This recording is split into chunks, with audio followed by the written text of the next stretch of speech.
Welcome to the Fall to Grace. This is a podcast where we hope to bring a grounded, practical approach to spirituality and mystic wisdom.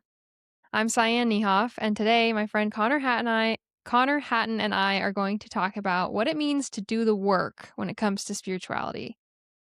I think it's the most important topic, and it's something that a lot of people gloss over when they're talking about spiritual topics because there's this misconception that as long as you're just like raising your vibe, man, it's enough. But really, it takes quite a bit of vigilance and quite a bit of work, quite frankly. But we think the work is worth it. Wouldn't you agree? Yeah, definitely. I mean, yes, but I also think it's very hard, right? Yeah. Which you touched on. Like in so many of these spiritual circles, there's always this concern with spiritual bypassing. And everybody's always accusing one another of spiritual bypassing, which is like just to define it is just pretending that you're more achieved than you are or more enlightened than you are. And I think it's a really interesting idea in a spiritual life because it is something that is easy to fall into. It's easy to believe that when you know about these things, that you're doing these things. And that, like, the more you inform yourself spiritually, the more kind of elevated you become or the further along the path that you get.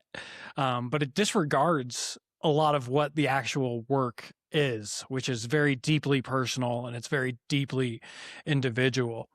Um, you know, when we're getting started on our spiritual journey, we do start to join communities and maybe we, have enjoy a ceremony or, there's so many of those are so popular right now, cacao ceremonies, ayahuasca ceremonies, whatever it is. And you come into these spaces that are very sacred and very spiritual. And those spaces and those interactions can give you a false sense of improvement in a lot of ways. So I want to talk about that. I mean, I really want to dive into like, what does it actually mean to do the work? I don't think people are trying to spiritually bypass anything.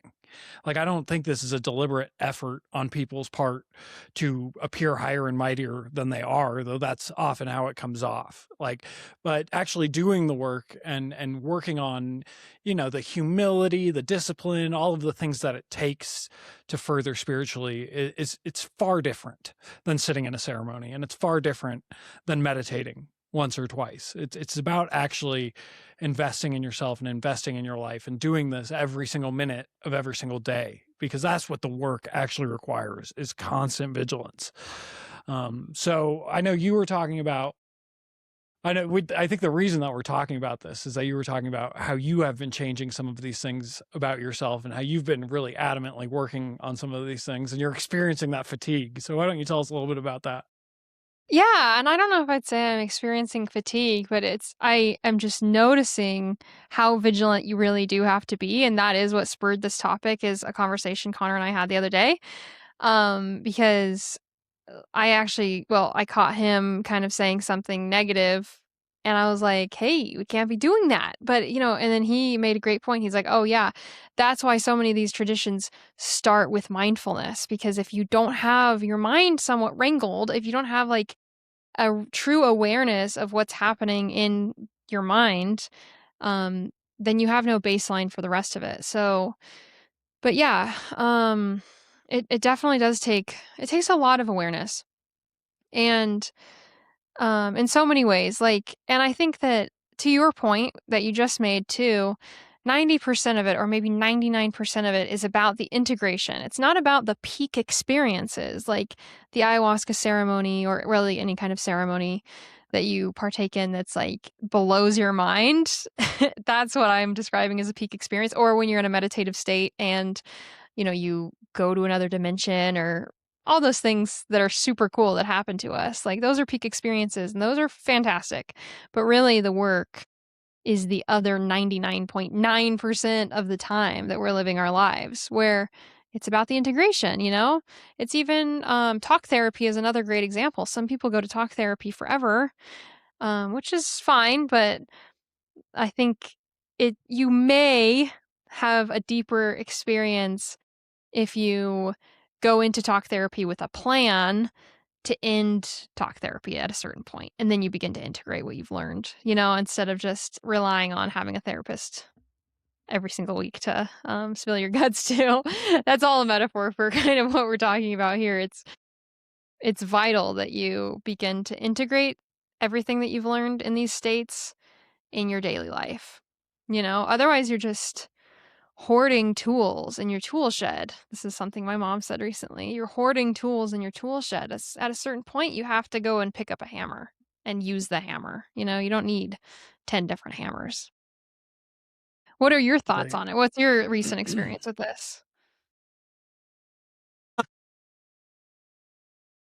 You know, I just want to like step back and just talk about this conceptually because I think that there's a crux of this issue, which is a lot of what you're talking about, which is this idea that like peak experiences and doing things like even going to church or going to a service is checking a box in my spirituality. That as long as I do certain things, then I automatically merit a sort of spiritual life. So I think initially we were talking about making this episode a little bit about religion and spirituality, which we can talk more about at a different stage. A religion is just giving you a series of actions to take. And if you take those actions and you accomplish certain states and you accomplish certain steps and you move down the line, and that's not necessarily untrue, but the actions themselves aren't enough. And this is the trap that we fall into, is this belief that if I'm just doing the right things, then I'm doing it. I'm growing, I'm changing. But so much of the growth and the change that I experience comes from almost fighting myself, right? It does come from this awareness that I've cultivated through some of these spiritual practices, certainly.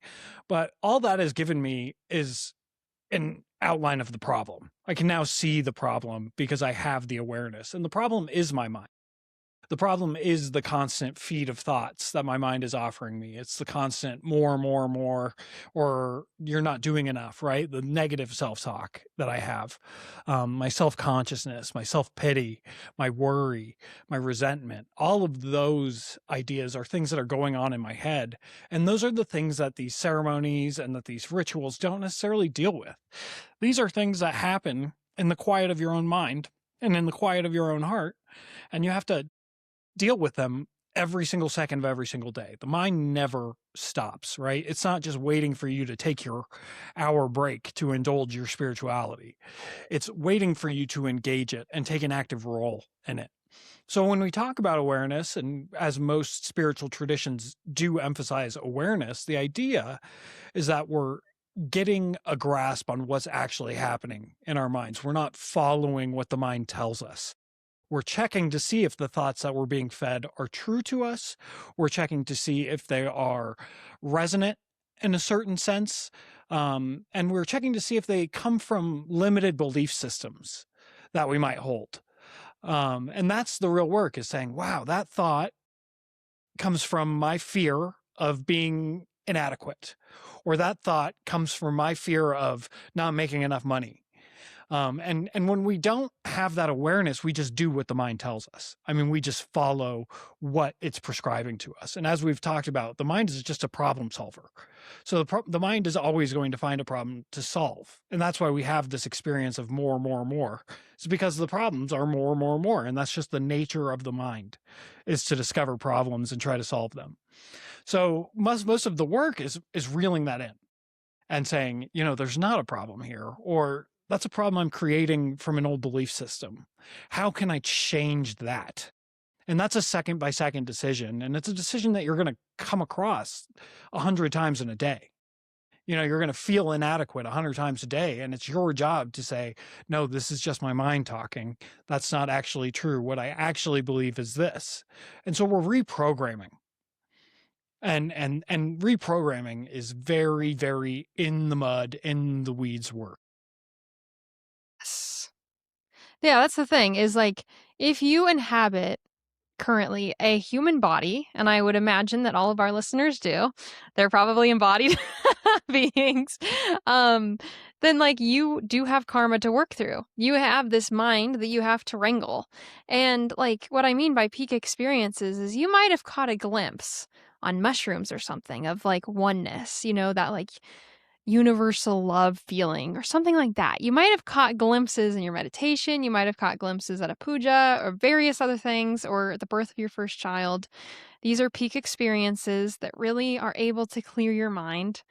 And then unfortunately or fortunately, we have to go right back into like the play of it all, the Leela, and that means that we do have to have that constant vigilance because, yeah, like you're describing, we'll have limiting beliefs or we'll go back into the social programming of, well, it's very important that I have this high paying job. This is the only way to make money is having a high paying job because that equals that, you know?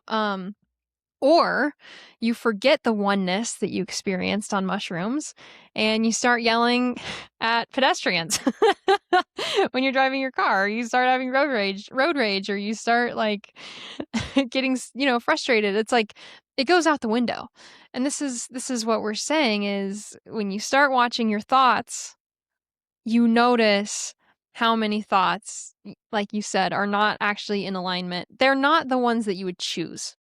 They're not your preference, you know? They're socially programmed, or they're programmed by religious structures, or they're programmed by another million things, or they're programmed by the way our bodies simply are because of evolution. It takes an immense amount of freaking vigilance. So Yeah.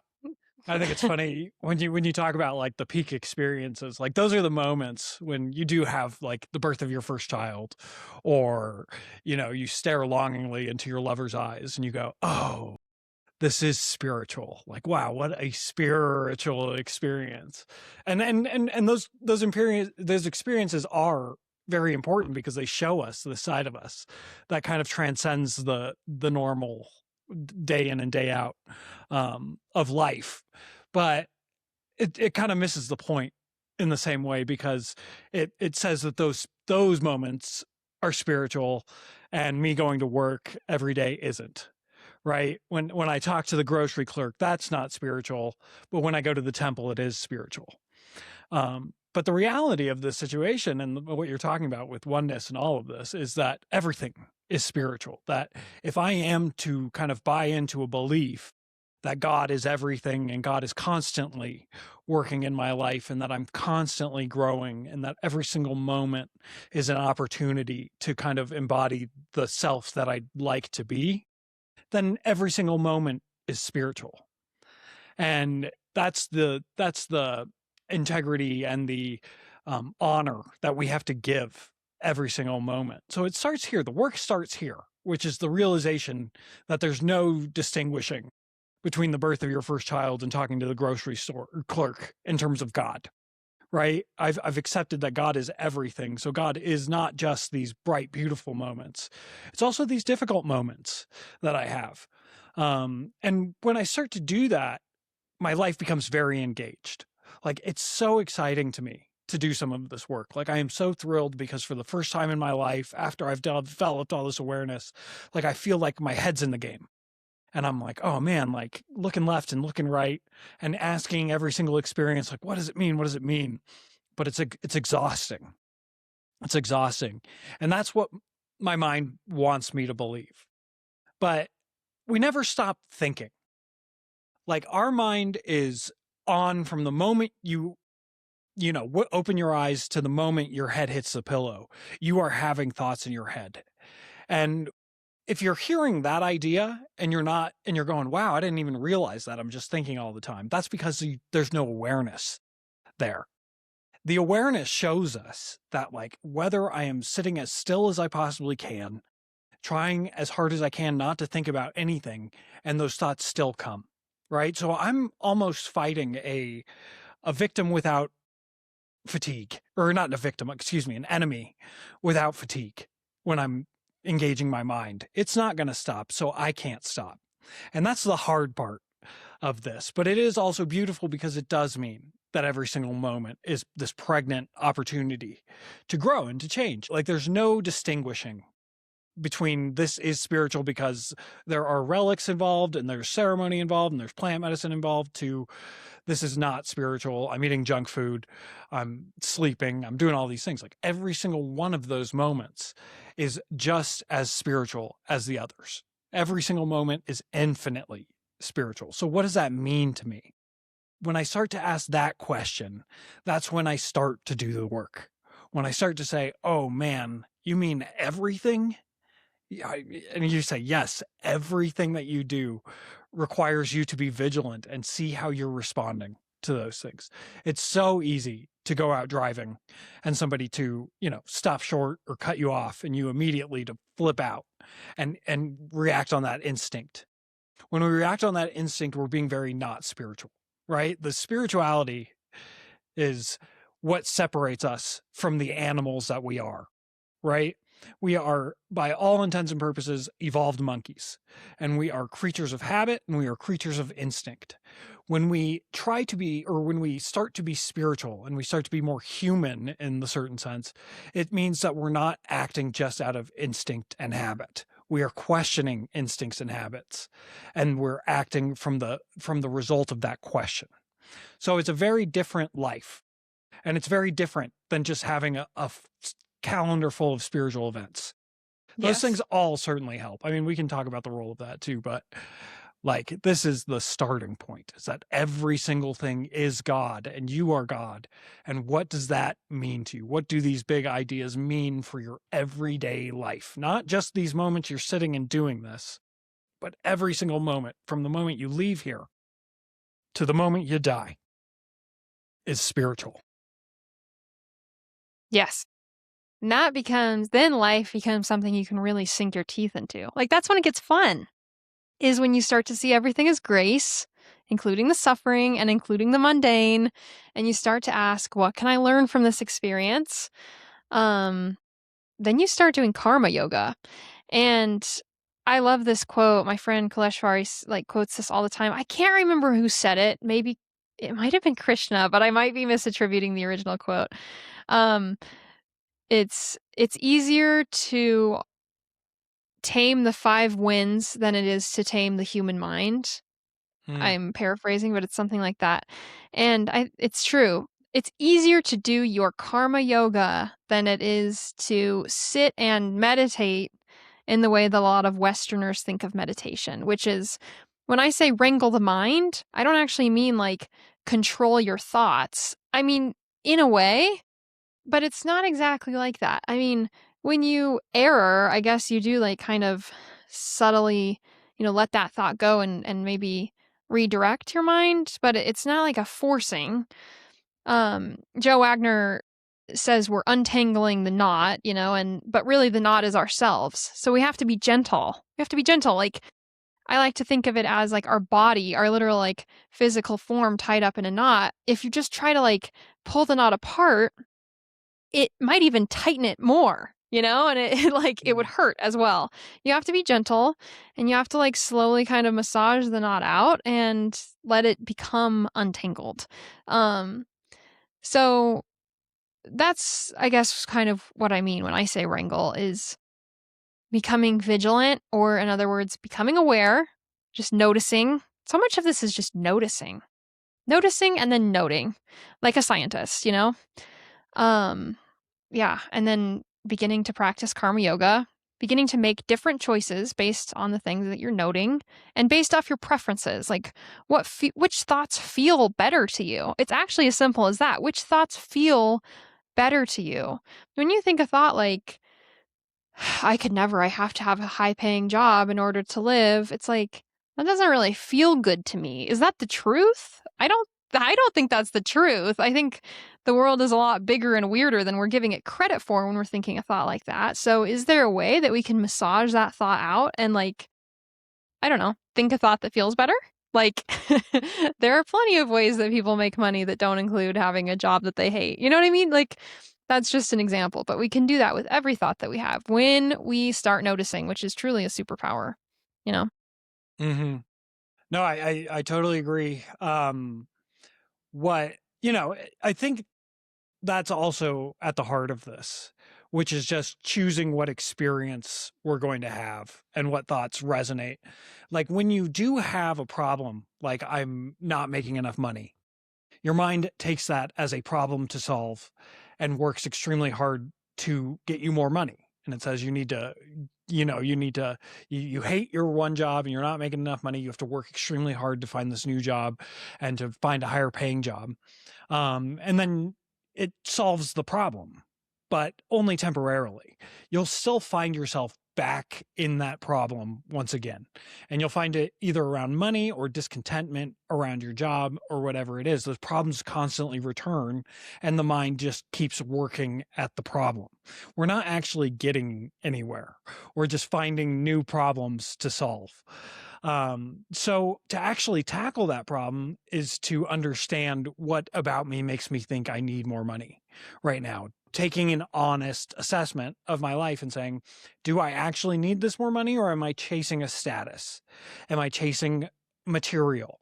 Am I chasing validation? Like, what is at the root of understanding what compels me to try and find more money? It's not bad to want more money, but wanting more money without understanding why you want more money is an endless pursuit. And this is the root of 99% of the global conflicts that we have in the world, is these unchecked minds that just want more and more and more and more, and they want it for the sake of it. There's no end result. And so we get in wars over this stuff. I was just teaching a class about Julius Caesar, and Caesar just spent his entire life at war and in conquest because he needed that excitement. Our minds can't bear to be with silence. This is why meditating is so powerful, is because it's very hard to meditate. It's very hard to sit alone with your thoughts or even trying to avoid your thoughts. You really start to understand that this is an oppressive force within you, and it's driving you to do all sorts of crazy things. And that's what all our world leaders are doing. I mean, I think it was Barack Obama who even said it's just like 90% of the problems in the world are caused by men unable to sit alone in a dark room, which is 100% true. Like, the idea that, like, I am not enough, right, is plaguing those powerful men, that I will not be enough unless I have a more powerful legacy, unless my name is written on most things, right? This is what Trump is doing right now, is putting his name on the opera and putting his name on everything. He's just constantly plagued by this, I'm not enough, and history needs to remember me. And so he pushes and pushes and pushes, and everybody is suffering as a result of it. But we all do this in our own minds too, and we continue to punish ourselves. When we're undisciplined, we are our own slave driver. We are our own we're beating our backs with our own whip. So the idea is to, how do we stop hitting ourselves? And how do we stop hitting others? And that is what requires vigilance. And that's what requires discipline. Is you can have this noble intention and you can go into this ceremony and you can say, I want to get rid of my negative self-talk. And you have this beautiful experience where you see the root of your negativity and you go, oh, I had a complicated relationship with my mother and she always made me feel bad. And you go, oh, I got it. But and then you think you're done with it. This is the other Right. illusion that your mind gives you. It's like, oh, you've seen it. You have an insight. You must be done with it. But no, you've just begun to understand the depths of that relationship's impact on you. And what really comes next is the 10,000 next thoughts that are all rooted in that same trauma or that same relationship or that same unworthiness. And how do you respond to those is what really defines your progress and your joy, right? I mean, without discipline and without this, there's really no joy. There's pleasure, which is the pursuit we go for, which is just constant dopamine and constant reward. But there's no joy, which is more lasting and a product of me wanting less rather than the wanting more in many ways. Yeah, that's so true. And it's so easy to indict those world leaders, but if we are operating from those same principles on a smaller scale, we're no different. Are you going on TikTok shop and ordering a bunch of random shit? I don't know, just saying. Like, this is greed. These are the 7 deadly sins. And the 7 deadly sins, of course, like, I deeply believe in. And, these are things that just get us away from that feeling of oneness that we may experience in a peak experience. Greed, lust, all these things, like, these are what we're checking the mind for, even if you're not Christian, which I would not call myself a Christian, but, like, I think they're phenomenal. They're a phenomenal place to start. Like, file through, like, go through your thoughts day by day. and find the sins. Again, you don't need to beat yourself up about them. You just gently course correct. You gently put yourself back on course, and you choose thoughts that feel better, because those seven deadly sins, they don't feel good to choose. You know what I mean? They take us away from God. When we're chasing things, when we're chasing ass or we're chasing money, we are not eyes up here. You know what I mean? We need eyes up here. Well, those things also give us the illusion that we're like making our life better, right? If I'm greedy and I'm pulling in as much as I can, right? Like that's the self-interest. So, like what would possibly be wrong with that? But what we find when we like go down that train is that we are just wanting more and more and more. And we aren't satisfied even though we got what we initially wanted. Or even envy or lust. It's like, no, what do you mean? Why can't I have these things? Like I isn't ambition a good thing? Shouldn't I covet things? Shouldn't I want things? And that's what the mind gives you. That's the pleasure feedback cycle, which your mind is like, no, you want pleasure. You want more things. You want to eat more. You want to sleep with more people. You want more money. And what we find is that after we've pursued that for a while, we are extremely tired and we're extremely unsatisfied still. So, and some of us never ask this question, but why am I still unsatisfied? I got that thing that I was telling myself, if I got this, if I got the house, then I would be okay and I would be happy. We have so many moments like this in our life where it's just like, if I only had a wife, if I only had a house, if I only had X, Y, a well-paying job, six figures, whatever, I would be happy. And when I get those things, I will be happy. And so many of us do get some of those things.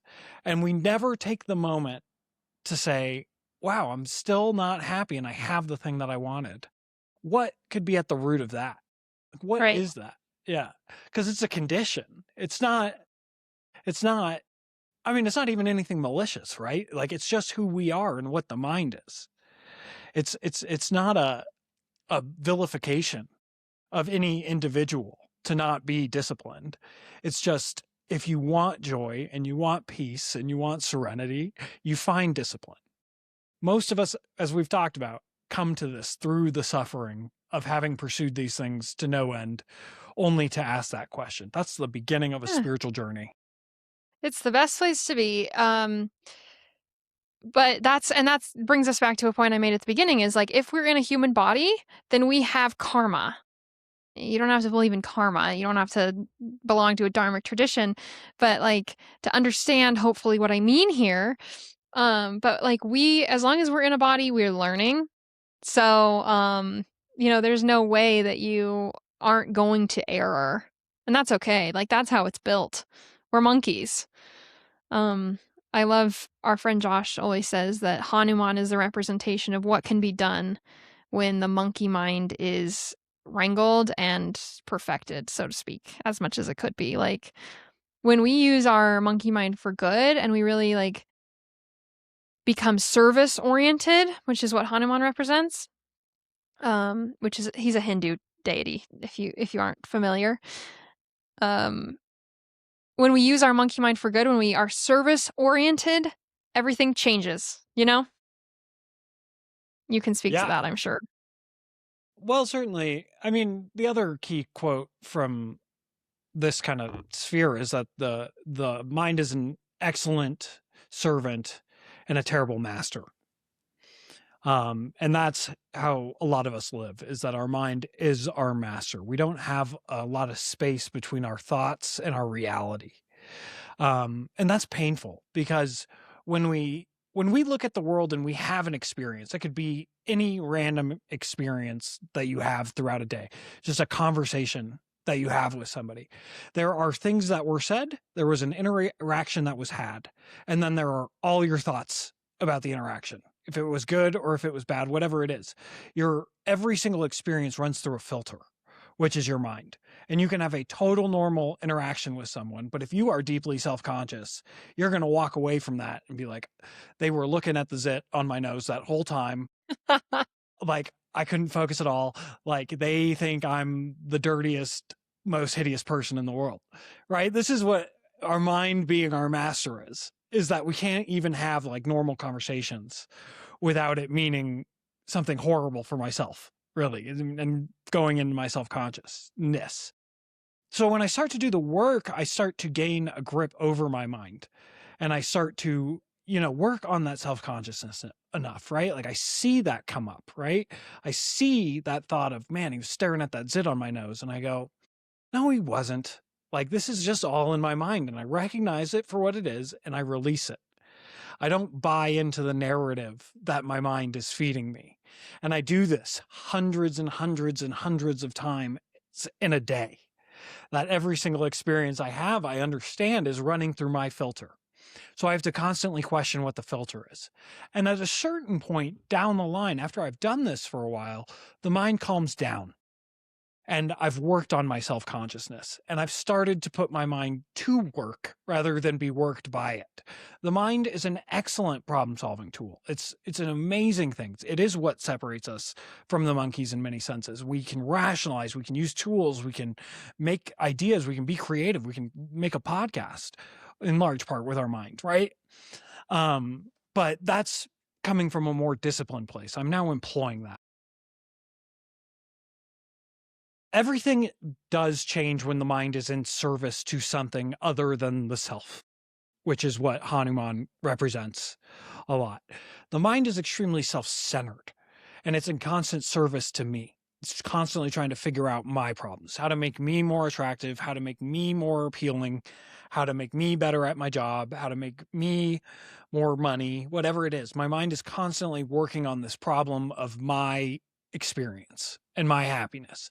And it's always saying, that's not enough, that's not enough, that's not enough. You need to you need to go to the gym more, you need to eat better, you need to do all of these things. And when I have those thoughts coming from a very self-conscious place, those thoughts aren't necessarily bad in of themselves. But when I have them coming from a very self-conscious place, I'm just suffering while I do that, right? I'm just reluctantly eating celery and going, I can't believe this. This is the worst thing in the world. I hate this. And I'm having a poor experience. And if I'm having a poor experience, then why am I doing any of this stuff? I am here to have a full and great experience in my life, and that requires the discipline. So it's the best way to think about this is to stop working on the problem of me and to start to try and work on problems of service. If I am the end goal, I'm never going to be enough. I'm never going to be good enough. I'm never going to be attractive enough. I'm never going to be wealthy enough. But when I start to work towards other goals, like those are accomplishable. And I am in service to something else that is bigger than me. And I stop getting in my mind about every single little thing that happens to me. Totally. It's so true. Feels good. Feels good to be of service. That's a perfect example of what we're saying too. Like when you find that your thoughts don't feel good, this is what we begin to do. We begin to choose thoughts that feel better. And we can always keep in the back of our minds that service-oriented thoughts feel good, usually to have. And again, another example of this, if you don't like my saying that because you're like, well, I experienced so much suffering and how can I, choose good thoughts surrounding those experiences? You can when you start to identify them as a learning experience. You can have a better thought about that situation when you do it as karma yoga. That feels good. That feels fun and that feels productive because it is productive, because it's helping you grow. That's like taking yourself out of the victim mindset. This is happening to me, and putting yourself in a more empowered space, which is this is happening for my development. You know what I mean? It feels good. It feels good to have that thought. So yeah, we can do it no matter our circumstances. We can change our thoughts. Yeah. I think you bring up a point that I was thinking about a lot today. Which is so much of our relationship with mental health as a society is based on this idea that I can't control these things, right? Like I can't help that I'm depressed. I can't help that I have social anxiety. I can't help that I'm kind of vexed by these things. And we do fall into a victim mindset there. I have to be a little careful here because some of that is true. Like some of us have a predisposition to those things. But again, that's karma, right? When I take that through a spiritual lens, I realize that those are just the things that I am holding on to. I have been depressed at many different times in my life. And what always happens is that I get very undisciplined and I start to buy into those negative thoughts, right? When you buy into these thoughts, they self perpetuate. One thought leads to another. Like, oh, I didn't do very well at that thing. Oh man, I can't do anything right. Man, have I ever done a single thing right in my life? Why am I on this planet? Right? Like it's always a spiral down. So the discipline comes in choosing not to buy in initially, right? And that's kind of how we can escape some forms of our depression, which is to not buy into those thoughts. And that's what awareness gives us is a dog in the fight. Because if you don't have awareness, then you can't help yourself from following those thought patterns. When you do develop awareness, you even just begin to see how difficult it is to stop a thought pattern once it's going. The mind loops. And so when you do get some awareness, that's when you do have a little more agency in your own experience. I'm not going to believe that I do everything wrong, right? I have done things right. I continue to do things right. I got out of bed. Like whatever it is, I can feed myself a contrary narrative and I can also take contrary action, right? My depression wants to tell me, yeah, just stay in bed all day.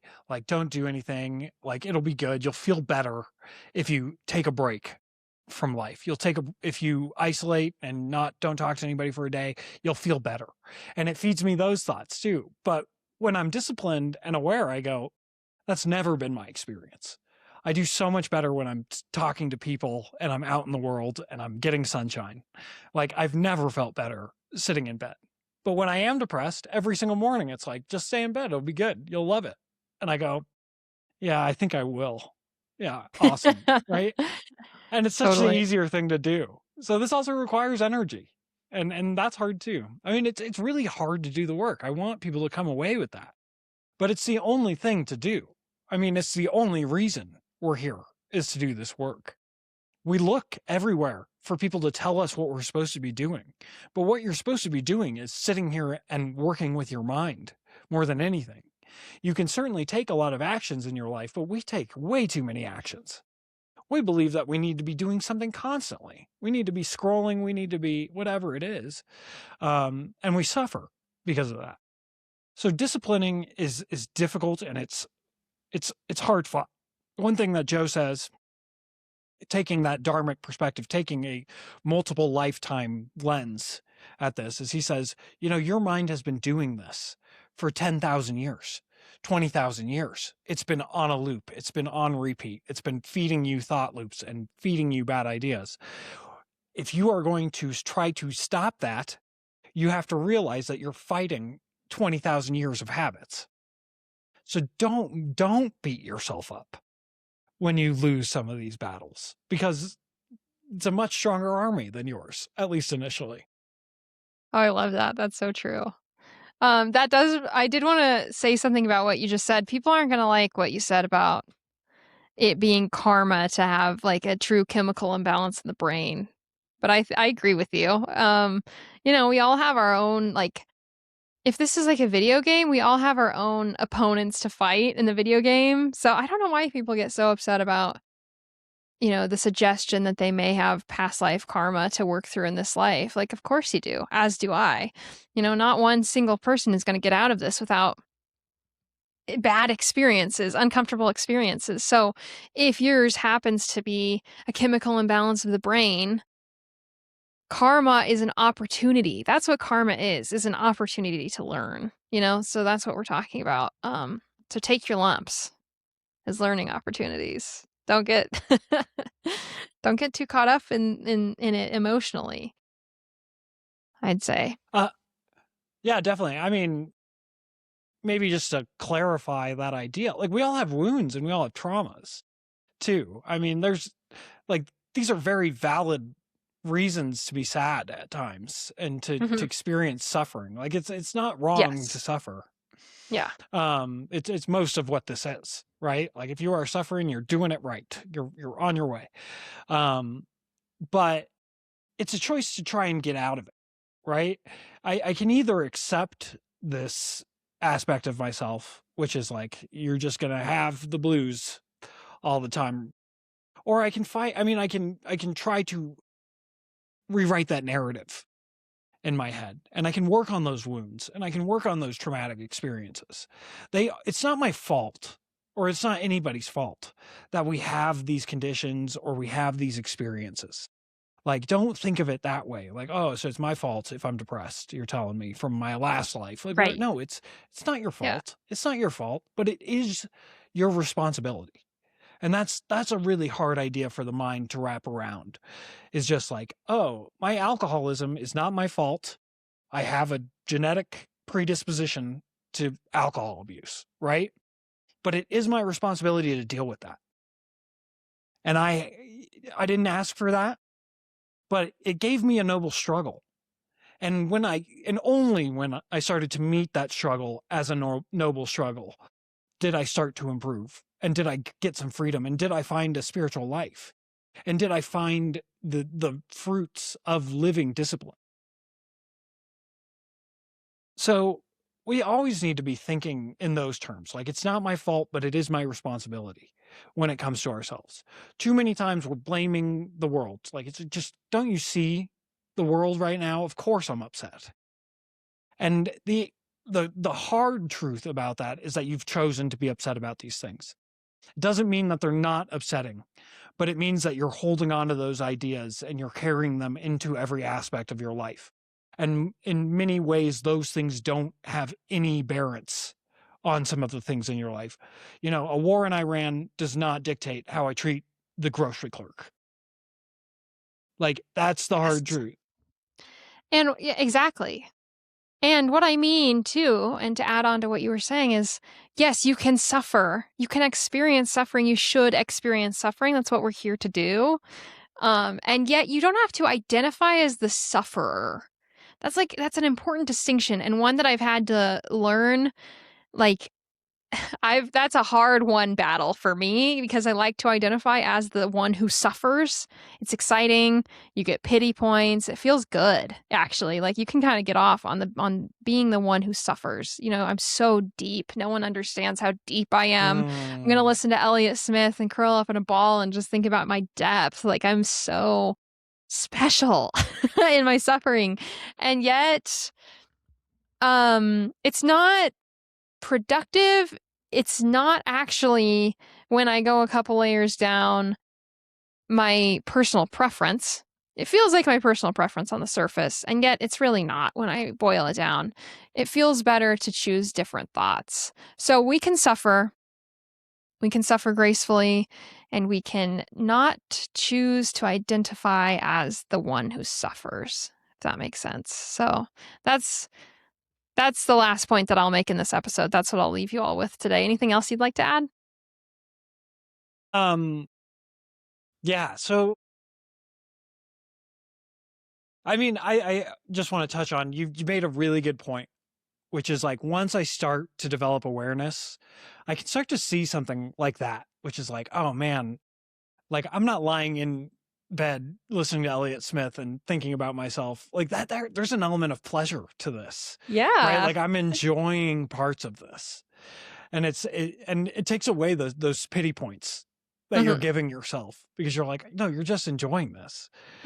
Um, Yeah. and when you extend that awareness out, you start to realize that, like, your whole life is going in a pretty downhill trajectory, because the more you choose to do those things and indulge in that particular kind of pleasure, the more you just don't have energy to do anything. The more junk you eat, the less exercise you're doing, the less you talk to people, and everything that's on a macro scale is falling away because you're choosing that short-term pleasure. That's a lot of what we do. So we talked a lot about doing the work again, but just to give people a couple tools for this, and just to come up with how to cultivate awareness, because awareness is always the first step. And any spiritual tradition, this is what your first prescription will be, is to find a way to create some awareness. So you can meditate, and you can meditate however you do it. Just try to do a form of meditation that involves uh something not thought related for once. Don't do a guided meditation as much as you can, because I always think that it's more powerful to watch my mind from a perspective of not trying to do anything. So count your breath, do taps, do whatever it is, or do nothing. Try to do nothing. That's my favorite kind of meditation, is just trying to do nothing. When I try to do nothing, or when I'm counting my breath, I inevitably end up on a thought tangent. I inevitably have thoughts come into my head. Um, when that happens, just become aware of it. Just say, man, I did not choose to start thinking. I was not trying to have this thought about what I'm going to have for dinner or how I need more money. Those things naturally came. And that can be your first brush with awareness, is having a thought that you did not intend to have. We always think that we're having thoughts, that I'm just creating this because I want to create this thought. When Yeah. you sit and meditate, you realize that it's not willed at all. It's not your will Yeah. to be thinking. The thoughts are Um, having you. mhm, yeah. And so let that happen. Let those thoughts come and then gently release them. As you said, you made this point a couple times, but as you embark on doing the work and being spiritual in your life, one of the most important things that you can do for yourself is gently everything, right? Gently let those thoughts go. When you notice you go into a thought, just gently notice that you are thinking and gently release it and go back to your practice. This is one thing I do all the time, which is like, I will have a negative thought come up and I'll be like, damn it, I've been so disciplined. I've been so good. Why is this still happening? I must suck at this. Right. And I've never been off the path more than when I'm punishing myself. It's always gentle. It's always a process, and it's going to take years, if not lifetimes. Right. So the more we can just try to just develop the habit of recognition and develop the habit of choosing the thoughts we want when we can, when we have the awareness to do so, the better our life will be, the better our experience will be. So do these practices and then try to live engaged. I mean, ask yourself that question of, is there any moment in my life that isn't spiritual? And if every moment is spiritual, what does that mean for me? Because those questions, a simple question and a simple practice, will start you on a beautiful journey that will be everything that you think about and everything you do going forward if you meet it well. And it's the only thing that's worth it. It's the only reason. Yeah, absolutely. All right. That's where we'll end it today, you guys. Thank you for listening. Please, you can find us on TikTok. You can find us on Instagram at the Fault of Grace. And if you wouldn't mind leaving us a rate and review here, wherever it is that you're listening, we'd greatly appreciate it. So, and we'll see you next week. We're going to start posting weekly again. Yeah. See you next week.